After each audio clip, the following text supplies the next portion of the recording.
Sorry. Every time. We gotta get in the mode. We gotta get in the zone, bro. Woo! And hi!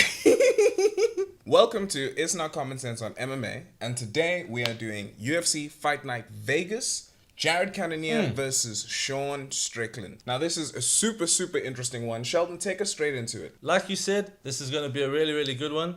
Starting off, main card, main event, we got Cannonier versus Sean Strickland. Hey man, this is going to be a great fight. Like just all around, there's a lot going on with this fight. Now that Alex Pereira's got the belts, this can now be a big title contention fight. Both of them coming off of losses. I mean, a lot of people know who these two guys are. And I just think it's going to be a great fight. You know what I mean?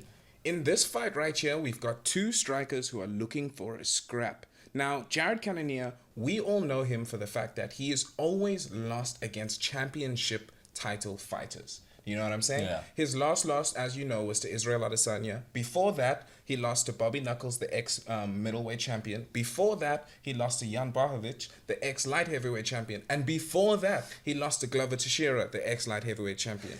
He always just loses to the top guys. Yeah. But he is a great middleweight, and he's going up against a relatively new fighter in our eyes. Yeah. However, he has made a massive impact and recently had that really bad knockout where he got KO'd by Alex Pereira. But prior to that, Sean Strickland was a scrapper. He was a guy who went in there. He has good ground game. He does have good jiu-jitsu.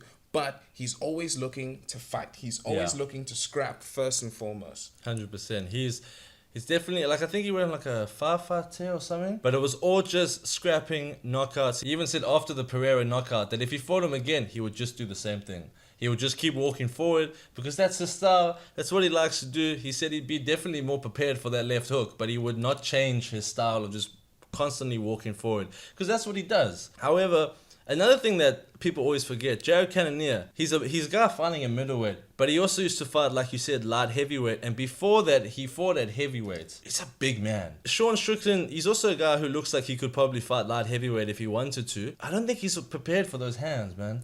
Cannonier's got dangerous hands. And Sean Strickland, of course, he loves to spar, he loves to scrap, he's used to getting hit. I'm worried that he might walk into something dangerous again. But hey, that's the beauty of this one. I definitely think one of them is going to be bleeding by the end of this. But that's great for the main event. But moving on to the co-main, something that a lot of people might not be aware of. They might just think it's just a random fight, but this is it's a pretty interesting one. It's Arman Tsarukyan versus Damir Ismagulov. Both of them Russians. They're both lightweight contenders. Arman Tsarukyan's ranked 9, Damir is ranked 12th, so they're both gunning for their title.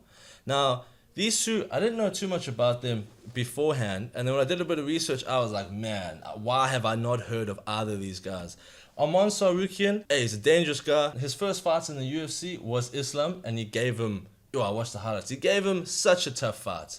After that, he just went on a tear. I think it was about 5-6 wins, and then he recently lost to Mateusz Gamrot. But that was like, it was a split, it was a decision, it was a really decent fight. Look, he's a very dangerous guy. He's not specialist at something specific. He definitely seems like a guy who likes to stand up and strike. However, he's got decent grappling. He's got really good wrestling defense and grappling defense. But he just seems to prefer just throwing the hands more. And same with his opponent, Damir Ismagulov. He's just got good control on the ground, but definitely prefers to throw, prefers to scrap. And he's actually on a 19-fight win streak. Oof. He does do grappling tournaments on the side, so a lot of those aren't MMA bouts. However, majority of them are, and it's a 19-fight win streak. He has not lost since 2015. I think he's got 4-5 fights in the UFC. He's won all of them, but his last win was a split decision, and it was one of those fights where a lot of people stopped and said, hey man, I mean, that guy's also pretty good. Like, if you can't beat him the way you've been beating everyone else, maybe you don't have what it takes against top 5. But then that's why he's fighting Arman. This co-main is going to be so interesting. As you say, with Arman Tsarukyan, definitely. He probably gave Islam Makhachev the toughest time he's ever had in his entire career. Super well-balanced guy with really technical wrestling defense as well. And Damir, he's got that dog in him. Like the way that man came back in the second and third round of his fight after pretty solidly losing the first round of that fight. First round he lost completely. Pretty solidly losing it. The way that he came back, it showed that man's got some dog in him. Yeah. And he's going to do what it takes to get the W. So I'm really excited for this co-main fight. Oh, definitely. Actually, I wasn't excited before. I was like, this should be good. And then after like doing research, I was like, man, I can't wait for this fight. Main events and co-main are pretty much like the two big ones. We're not going to go into too much detail about all the other names, but we're going to fly through them because there are still some really good guys on here. For example, first up, we got Julian Erosa versus Alex Caceres. Now, Alex Caceres, he comes from tough. Oh, he comes back way back, like season 10, 11. Oh, Bruce Leroy. He's just been a veteran. He's just been a guy going around the block. He's always been there, always been fighting.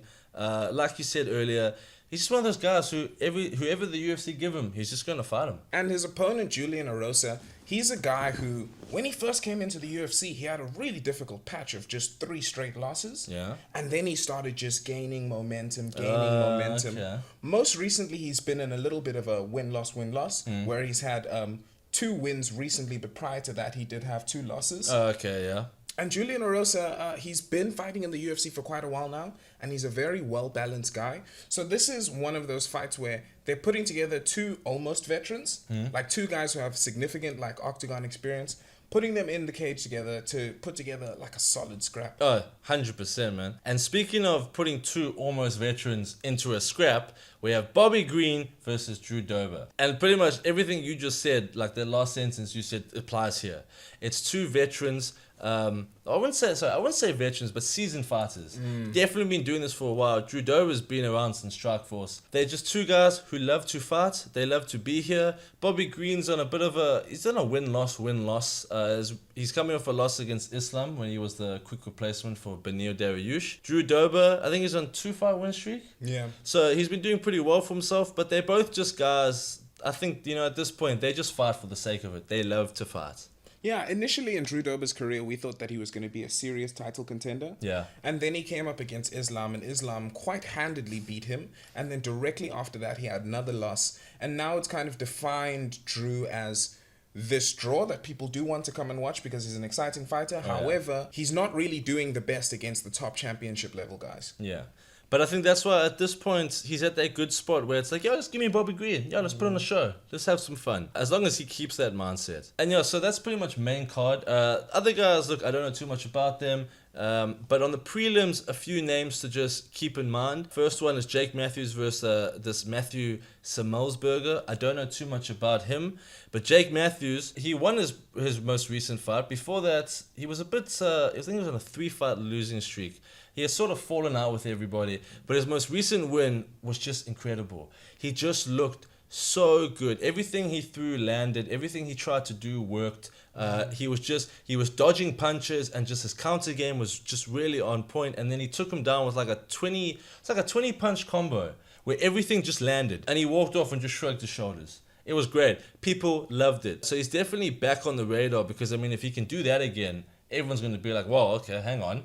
Yeah, but on the other end of this, we've got a guy who's coming off of a loss. To Alex Morono. And a lot of people remember Alex Morono as the guy who lost to Anthony Pettis on Anthony Pettis' way out of the UFC. It was his goodbye fight. It was Anthony Pettis' goodbye fight. And he gave him a pretty good farewell. So Matthew Semelsberger, I wonder if this is a good matchup for him with how good Jake Matthews has been doing. But also, we know that was the first win that Jake Matthews had gotten in 4 fights. Yeah. So I believe right now he's 1-3. Yeah, exactly. So maybe a fight like this is, especially after that great KO, maybe this is one of those fights where they're like, hey man, let's put you against somebody where you can maybe give us another one of those great performances. I see what you're saying. It's like a let's see, do you still have do you still have it in you to keep going? Like must we just leave you on the prelims, or are you main card status? I see what you're saying. Hopefully he can put on another performance because, man, that was just a great performance. Another name that I noticed for myself is a bantamweight bout,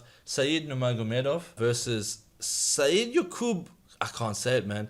Kakhramonov. Dude, I don't know. Saidyokub. Just put it here. Just put it here, and we'll be fine.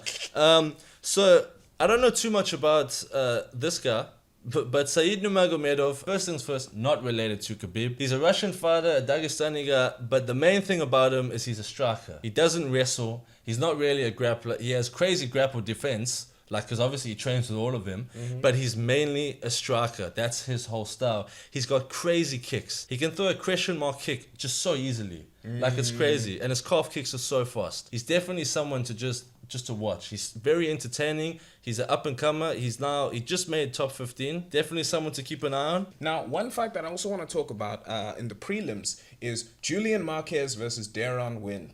The Cuban Missile Crisis, Julian Marquez versus DC's little brother.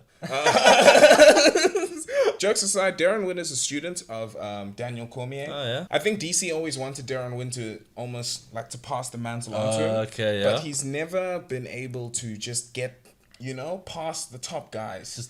Just get to that elite level. Exactly. He's always just struggled to get to the elite level. And that's pretty much the same story with Julian Marquez. And this fight is going to be one of those where it's just going to be a good scrap between two well-rounded, good fighters. Oh, yeah. Another name that definitely should be on, people should keep up with, is Bryan Battle.